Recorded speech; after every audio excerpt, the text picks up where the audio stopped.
Aksi pembegalan menegangkan menimpa seorang siswi sekolah menengah kejuruan negeri Klakah, Kabupaten Lumajang, Jawa Timur. Kejadian tersebut terekam jelas oleh kamera CCTV warga hingga viral di media sosial. Dalam rekaman yang diperoleh Kompas.com, tampak korban tengah berteduh dari hujan di depan sebuah warung bakso yang tengah tutup, persis di depan SMKN Klakah. Tak lama berselang, datang 4 orang tak dikenal mengendarai 2 sepeda motor tanpa pelat nomor. Tanpa basa-basi, mereka langsung merampas kunci motor korban yang masih terpasang.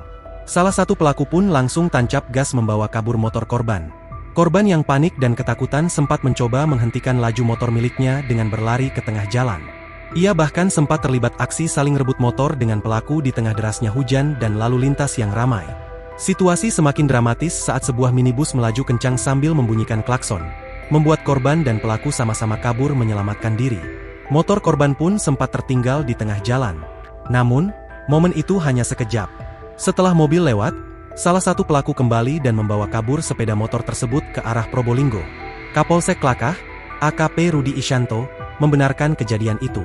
Ia mengatakan pembegalan ini terjadi pada Sabtu, 10 Mei 2025, kemarin sekitar pukul 14 waktu Indonesia Barat, tepat saat hujan deras mengguyur kawasan tersebut.